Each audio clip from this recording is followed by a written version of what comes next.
نبی پاک صلی اللہ علیہ وسلم کا پاکیزہ تذکرہ شروع کر دیتا ہوں. حالانکہ پورے سال جو بھی تذکرے ہوتے ہیں وہ نبی کے ہی تذکرے ہوتے ہیں اور آپ کے اخلاق کا ہی تذکرہ ہوتا ہے، لیکن عام طور سے خصوصیت کے ساتھ، اس اہتمام کے ساتھ کہ نبی پاک صلی اللہ علیہ وسلم کی ولادت کے مہینہ اب ایک ماہ باقی رہ گیا ہے، لہذا نبی پاک صلی اللہ علیہ وسلم کی خصوصیات کا، کہ عمدہ اخلاق کا، اخلاق حسنہ کا، اچھی بات کا تذکرہ شروع ہوتا ہے. اللہ رب العزت نے اپنے نبی کے بارے میں فرمایا ہے کہ اے نبی، آپ اخلاق کے بلند پائے، آپ خلق عظیم آپ کو عطا فرمائے گے. اے نبی، آپ کو اخلاق کا اعلیٰ معیار عطا فرمایا گیا ہے. آپ اخلاق کی آخری اور سب سے اونچی منزل پر فائز ہیں. جو اخلاق حسنہ آپ کو نصیب ہوا، وہ اخلاق کسی کو نصیب نہیں ہوا. اس کے قرآن نے شہادت دی. حضرت اما عائشہ رضی اللہ تعالی عنہا سے کسی صحابی نے پوچھا کہ میری ماں، اما آپ بتائیے کہ نبی پاک صلی اللہ علیہ وسلم کے اخلاق کیسے تھے؟ حضرت اما عائشہ رضی اللہ تعالی عنہا نے فرمایا کہ کیا تم نے قرآن نہیں پڑھا؟ میں نے فرمایا کہ ہاں پڑھا ہے. کہا کہ جو قرآن کے اندر لکھے ہوئے ہیں الفاظ کی شکل میں، وہ صورت کی شکل میں آپ صلی اللہ علیہ وسلم کا تھا. آپ پریکٹیکل تھے. وہ جو تھیوری قرآن کے اندر ہے وہ پریکٹیکل آپ کے چلتا پھرتا قرآن آپ کی زندگی تھی، آپ کی حیات مبارکہ تھی، آپ کی شخصیت تھی. وہ چلتا پھرتا قرآن تھا. کانا خلقہ القرآن، ان کا اخلاق ایسی جیسے قرآن ہے. جیسے قرآن کے اندر اچھی باتیں اور اچھے اخلاق کی تعلیم دی گئی، وہ تمام اچھی باتیں اور اچھا اخلاق نبی پاک صلی اللہ علیہ وسلم کی صورت کے اندر موجود تھی، آپ کی زندگی کے اندر موجود تھی، آپ کی حیات طیبہ کے اندر. تو یہ اخلاق اللہ رب العزت نے آپ کو عطا فرمایا تھا، اور اسی اخلاق کی وجہ سے دنیا کے اندر اسلام پھیلا. لوگوں نے الزام تراشیاں کی، اسلام کے دشمنی میں، مسلمانوں کی دشمنی میں طرح طرح کے غلط الزامات ٹھوکے، لیکن نبی پاک صلی اللہ علیہ وسلم کو وہ دشمن جو آپ کے جانی دشمن تھے، وہ بھی آپ کو صادق اور امین کہا کرتے تھے. آپ کے اندر بہت ساری خوبیوں میں سے چند خوبیاں ایسی تھی جو آپ کے دشمن بھی آپ اس کے قائل تھے. آپ کی بد اخلاقی کا آپ نے کبھی کسی دشمن نے اظہار نہیں کیا. کسی دشمن نے آپ کے اخلاق کے اوپر انگلی نہیں اٹھائی، کسی نے آپ کی امانت داری کے اوپر انگلی نہیں اٹھائی، کسی نے آپ کے صدق و وفا کے اوپر انگلی نہیں اٹھائی. آپ امانت دار بھی اتنے ہی زیادہ تھے، آپ کے اندر وفا اور عہد و پیمانی بھی بہت زیادہ تھی، اور آپ جو صدق کے بھی پیکر تھے آپ صلی اللہ علیہ وسلم. یہ ساری خوبیاں آپ صلی اللہ علیہ وسلم کے اندر موجود تھی. چنانچہ مکہ کے کافر جو آپ کی جان کے دشمن تھے، وہ بھی آپ کو صادق اور امین کہا کرتے تھے. جانتے ہیں صادق کے معنی کیا ہوتا ہے؟ سچا. اور امین کے معنی ہوتا ہے امانت دار. وہ آپ اپنی امانتوں کو نبی پاک صلی اللہ علیہ وسلم کے پاس رکھتے ہیں. یہاں تک کہ جب آپ ہجرت فرما کر جا رہے ہیں مدینہ منورہ کی طرف، تو مکہ کے کافروں کی وہ لوگ جو آپ کے دشمن تھے، انہوں نے جن لوگوں نے چاروں طرف سے آپ کو یار غمان بنا رکھا تھا، آپ کے گھر کو چاروں طرف سے گھیر رکھا تھا، ان کی بھی امانت نبی پاک صلی اللہ علیہ وسلم کے پاس موجود تھی. لیکن امین تھے آپ صلی اللہ علیہ وسلم. جب آپ وہاں سے رخصت ہو رہے ہیں تو حضرت علی کرم اللہ وجہہ کو مکہ کے تمام لوگوں کی امانتیں ان کے ناموں کی فہرست کے ساتھ سپرد کیا، اور اس کے بعد آپ نے رخصت سفر فرمایا. کیا آپ کی امانت داری کا اعلیٰ نمونہ ہے کہ اگر اس موقع سے غنیمت جا کر کے وہ لوگ، ان لوگوں کی امانت ان کے پاس ہے جو آپ کی جان کے دشمن ہیں، تو اچھا موقع تھا، وہ سارے کو سمیٹتے اور رات کے اندھیرے میں نکل جاتے اگر کوئی ایسا سوچے. لیکن آپ کا لقب تھا صادق اور امین. امانت داری آپ کی صفت تھی، آپ کی جبلت کے اندر تھی. تو آپ نے ان کی امانتوں کو حضرت علی کو سپرد کیا اور مدینے کے سفر پر روانہ ہو گئے. لہذا تمام مکہ کے کافر آپ کو امین اور صادق کے نام سے عہد و پیمان بھی آپ نبی پاک صلی اللہ علیہ وسلم کے اندر ہر درجہ پایا جاتا تھا کہ آپ نے کبھی وعدہ خلافی نہیں فرمائی. حتیٰ کہ بعض مصلحت کی وجہ سے اس کو چھوڑا جا سکتا تھا، لیکن اس کو بھی آپ نے ترک نہ فرمایا. ایک مرتبہ کسی نے کہا آپ صلی اللہ علیہ وسلم سے کہ آپ یہی چلیں، میں بھی آتا ہوں. وہ شخص گیا اور اپنے کام کاج میں مشغول ہو کر وہ بھول گیا کہ میں نے ان کو وعدہ کیا ہے کہ آپ آ جاؤ. بھائی یہی سارے نبی پاک صلی اللہ علیہ وسلم اسی مقام پر کھڑے رہے یہاں تک کہ کئی دن گزر گئے. جب وہ گھر سے لوٹا تو انہوں نے پوچھا کہ آپ یہاں کھڑے ہیں؟ بولے کہ ہاں تم سے وعدہ کیا تھا, تم نے کہا تھا کہ میں آ رہا ہوں. کہا میں تو بھول گیا تھا, ایک دم سے خیال نہیں رہا, میں اچانک آج ادھر سے گزرا تو دیکھا آپ کھڑے ہیں. کہا کہ میں نے تم سے وعدہ کیا تو میں تم سے بے وفائی کیسے کر سکتا ہوں, بدعہدی کیسے کر سکتا ہوں. تو نبی پاک صلی اللہ علیہ وسلم نے نہ کبھی امانت پہ خیانت کی, نہ کبھی زندگی کے اندر 30 سال زندگی کے اندر کبھی مصلحت کے طور پر یا مذاق کے طور پر بھی کبھی آپ نے جھوٹ نہیں بولا اور نہ کبھی بدعہدی فرمائی. اور آپ کے اخلاق کی وجہ سے پورے مدینے کے اندر اور عالم اسلام کے اندر اسلام پھیلا. نہ یہ کہ تلوار کے زور پر نہیں پھیلا بلکہ اخلاق کے زور پر پھیلا.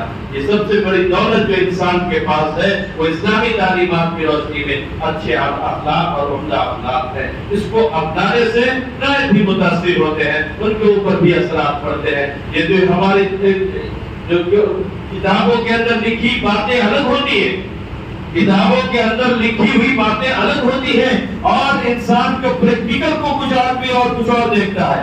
یقیناً کتابوں کے اندر, قرآن کے اندر, حدیث کے اندر اچھی باتیں لکھی ہوئی ہیں, لیکن غیر مسلم اگر وہ اسلام کو جاننا چاہتا ہے اور پرکھنا چاہتا ہے تو کتابوں کے ساتھ ساتھ وہ ہمیں بھی پرکھنا چاہتا ہے. یہ مسلمان ہے اور اس کے اندر اچھائیاں کیا ہے, اس کے اندر خوبیاں کیا ہے. لندن کا ایک واقعہ ایک صاحب نے تذکرے کے طور پر لکھا کہ ایک امام صاحب تھے جو روزانہ فجر کے وقت تقریباً ایک ہی مسجد آتے جاتے تھے. ان کی مسجد دوری پر تھی اور ان کی رہائش سے تقریباً فاصلے پر تھا. وہ روزانہ اور اسی وقت پر جاتے تھے. وقت تو متعین ہے, 5 بجے نماز ہے تو 5 بجے نماز ہو رہی ہے تو 4:30 بجے یا 4:30 بجے یا 4:15 بجے وہ اپنے گھر سے نکل کر بس اسٹاپ پر آتے تھے اور تقریباً وہی بس, وہی ڈرائیور, وہی کنڈکٹر اس کو ملتا تھا. وہ اس پہ سوار ہوتے تھے, اس کے اندر اس کو ان کو ٹکٹ دیتے تھے اور وہ چلے جاتے تھے. اتفاق سے ایک مرتبہ ڈرائیور نے, کنڈکٹر نے ان کو 20 سینٹ زیادہ دے دیا, 20 پیسے یا 30 پیسے کچھ زیادہ ایکسٹرا دے دیا. جب انہوں نے پیسے ملائے تو دیکھا کہ یہ پیسے تو تھوڑا زیادہ ہے, تو دل میں خیال آیا کہ بھئی یہ تو پیسے جو اس کے غلطی سے لاتے تھے مجھے اس کو لوٹا دینا چاہیے, بالکل لوٹا دینا چاہیے.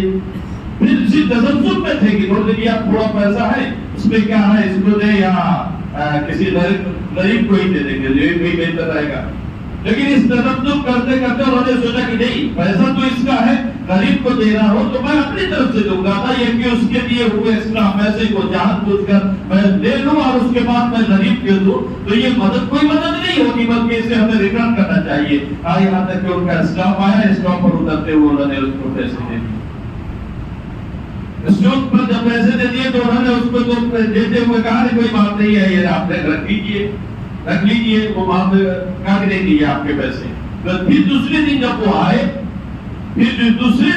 آئے اور اسی بس پر سوار ہوئے تو ڈرائیور نے, کنڈکٹر نے کہا کہ دراصل میں بہت دنوں سے اسلام کے بارے میں کچھ پڑھ رہا تھا, جاننے کی کوشش کر رہا تھا, ریسرچ کر رہا تھا, میری دلچسپی بڑھ رہی تھی اور یہ قریب تھا کہ میں مسلمان ہو جاؤں. تو میں نے سوچا کہ یہ میرے امام ہے, مسجد کے امام صاحب ہے, یہ مسلمان ہے اور مسجد میں امامت کے فرائض بھی انجام دیتے ہیں, تو میں ان کو پڑھ لوں کہ ان کے اندر دیانتداری کتنی ہے, امانت داری کتنی ہے, ان کے اندر سچائی کتنی ہے, ذرا پڑھ لوں تو میں کنفرم ہو جاؤں اور میں اسلام کو ایکسپٹ کر لوں.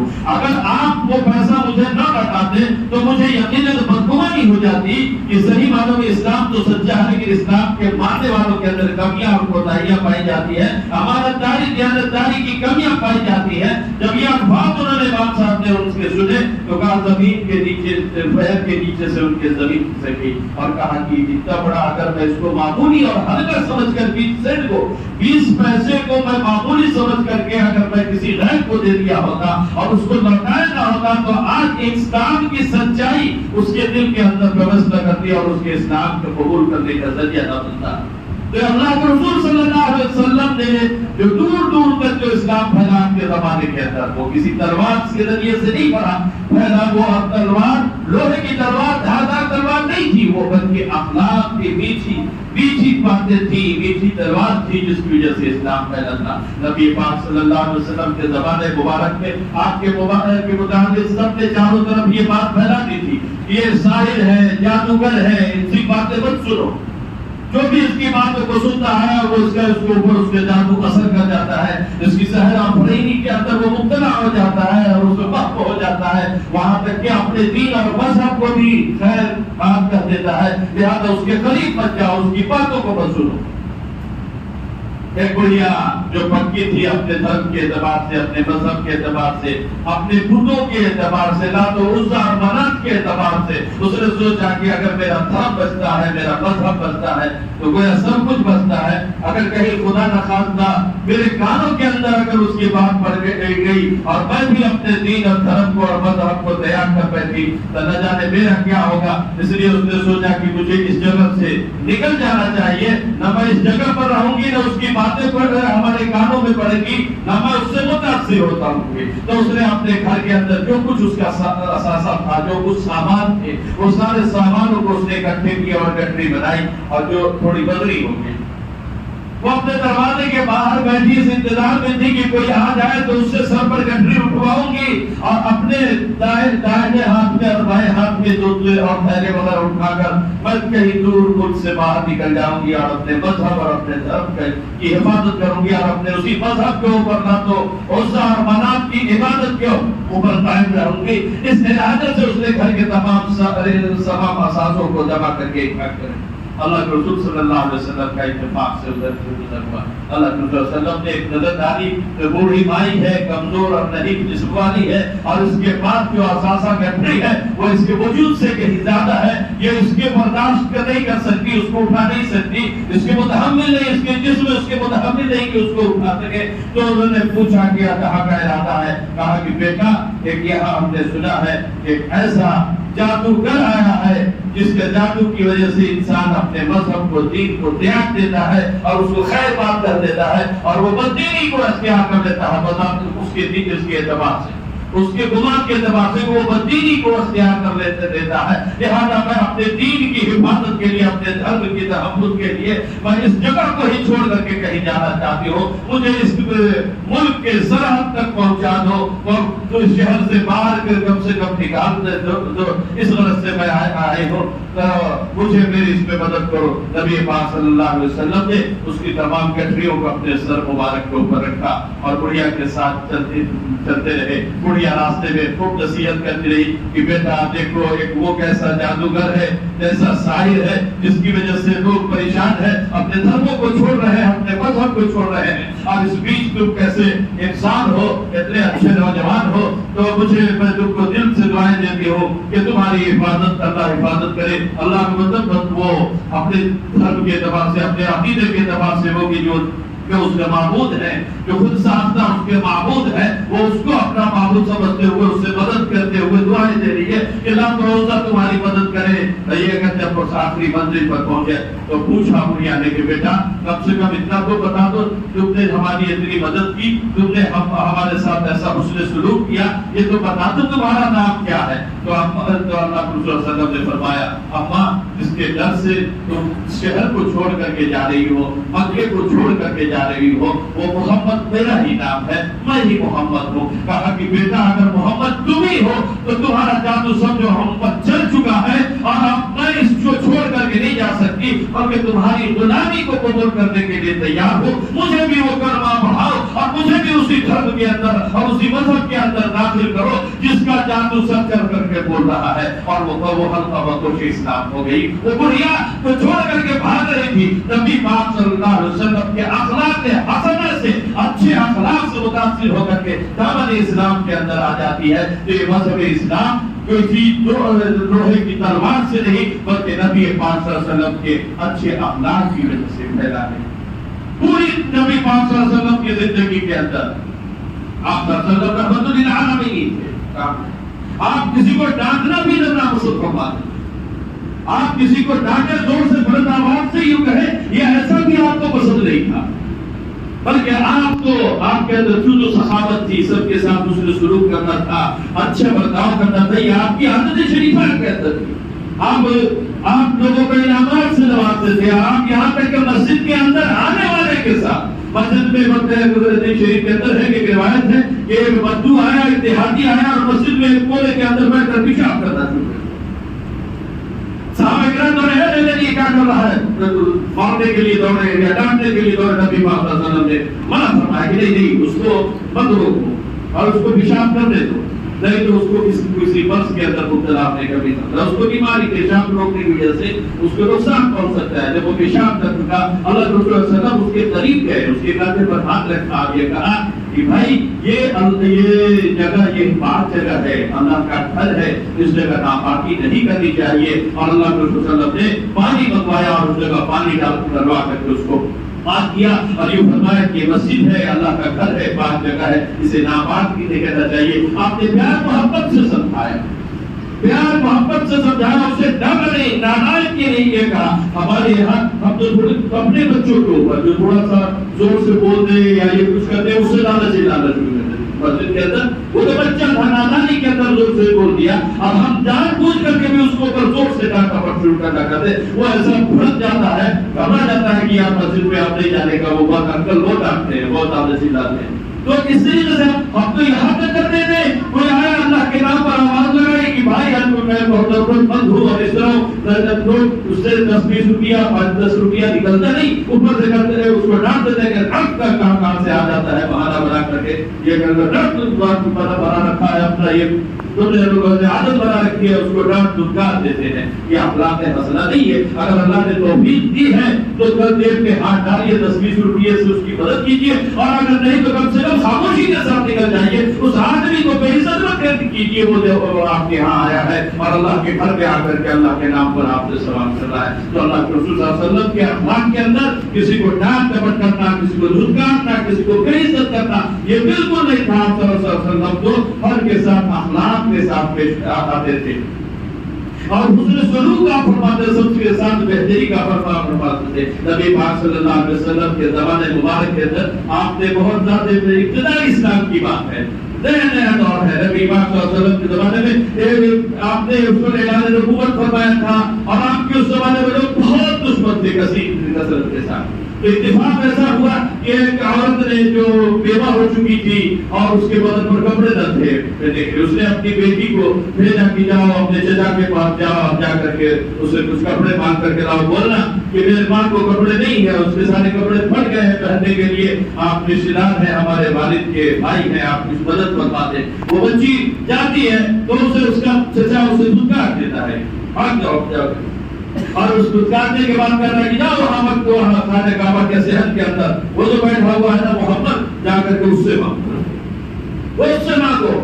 وہ بچی نے نبی پاک صلی اللہ علیہ وسلم کا تذکرہ کہیں نہ کہیں کسی نہ کسی موقع پر سنا تھا اور یوں سنا تھا کہ وہ جادوگر ہے، لوگ آپ کو جادوگر کر دیتے، یہ جادو کا آپ کی باتوں کا اثر ہو جاتا ہے، جادو آپ تو اس طرح کر دیتے۔ وہ سوچی کہ پہلے ماں سے پوچھ لوں، پہلے ماں سے پوچھ لوں پھر اس کے پاس جاؤ۔ تو ماں وہ واپس آئی اور ماں سے کہا کہ میرے چچا نے تو دھتکار دیا، بھگا دیا میرے ڈانٹ کر کے کہ نہیں یہ ماں کو تمہارے لیے کچھ بھی نہیں ہے، مگر ایک کسی نے کہا کہ وہ خانہ کعبہ کے اندر جو بیٹھے شخص ہیں محمد نام کے، ان سے جا کر کے مانگو۔ تو اماں میں کیا جاؤں کہ نہ جاؤں؟ ان کے بارے میں تو سنا ہے کہ وہ جادوگر ہے، وہ دھرم اور مذہب کو چھڑا دیتے ہیں اور ہمارے یہاں ہم لوگ جس کی عبادت کرتے ہیں، جس کی پوجا کرتے ہیں، اس سے وہ ہم ہٹ جائیں گے، تو کیا جاؤں؟ اماں نے کہا کہ ہمارے پاس نن کو ڈھانکنے کے لیے کوئی کپڑا نہیں ہے، جاؤ لیکن یہ شرط رکھنا کہ ہم آپ سے مدد تو لیں گے لیکن آپ کے مذہب کو اور دھرم کو قبول نہیں کریں گے۔ وہ بچی آئی، وہ معصوم سی بھولی سی بچی جو اماں نے اس کو سکھایا تھا، وہ بات لے کر پہنچی پہلا اور کہا کہ میری ماں کے پاس کپڑے نہیں ہیں، کیا آپ میرے لیے ماں کے لیے کپڑے دیں گے؟ اللہ کے رسول صلی اللہ علیہ وسلم نے اپنی چادر مبارک، چادر رحمت، چادر نبوت کو عطا فرمایا، کہا کہ لے جاؤ یہ اپنے ماں کو اس کی پردہ پوشی کے لیے، اس کے مدد کو تھکنے کے لیے یہ اسے دے دو، اور نبی پاک نے عطا فرمایا۔ وہ بچی لینے سے پہلے کہی کہ رک جائیے میں یہ لے لوں گی لیکن لیکن میں آپ کے دھرم کو قبول نہیں کروں گی، میں آپ کی مذہب کو اختیار نہیں کروں گی۔ نبی پاک صلی اللہ علیہ وسلم نے فرمایا کہ بیٹی میں نے یہ تو نہیں کہا کہ تم سب کو قبول کر دو، میرے دھرم کو قبول کر دو اور میرے اپنے دین کو چھوڑ دو جس میں تو اپنے باپ باپ تمہارے تھے، میں نے تو صرف ہی تمہاری ضرورت کے خاطر جو میرے پاس تھا میں نے دیا۔ وہ چادر رحمت لے کر کے جاتی ہے، جب ماں اس کے اپنے بدن کے اوپر ڈالتی ہے چادر رحمت کو، تو اللہ رب العزت اس چادر کی برکت سے آپ اس عورت کے دل میں اسلام کی محبت، نبی پاک کی محبت کو بھی داخل فرما دیتا ہے۔ کہا کہ اب یہ رحمت کی چادر جب میرے بدن سے لمس کر گئی تو اب سوائے مذہب اسلام کے میرے دل کے اندر کسی مذہب کی اور سوائے نبی پاک صلی اللہ علیہ وسلم کی عظمت اور محبت کے کسی اور کی عظمت اور محبت باقی نہ رہی، اور فوراً جا کر کے نبی پاک صلی اللہ علیہ وسلم کی خدمت میں حلقہ مبوش اسلام ہو جاتی ہے۔ تو یہ نبی پاک صلی اللہ علیہ وسلم کے اخلاق حسنہ تھے جس سے متاثر ہو کر کے سارا عرب اور عجم دامن اسلام کے اندر آ جاتا ہے۔ وہ لوگ اندھے ہیں اسلام اور مسلمانوں کی دشمنی میں جو یہ کہتے ہیں کہ اسلام جو پھیلا ہے وہ تلوار کے زور سے پھیلا ہے، یہ بالکل جھوٹ بات ہے۔ سچ بات یہ ہے کہ اسلام جو اخلاق کے تلوار سے پھیلا ہے۔ اللہ تعالی ہمیں اخلاق حسنہ کے مطابق زندگی گزارنے کی توفیق عطا فرمائے۔ وآخر دعوانا الحمدللہ رب العالمین۔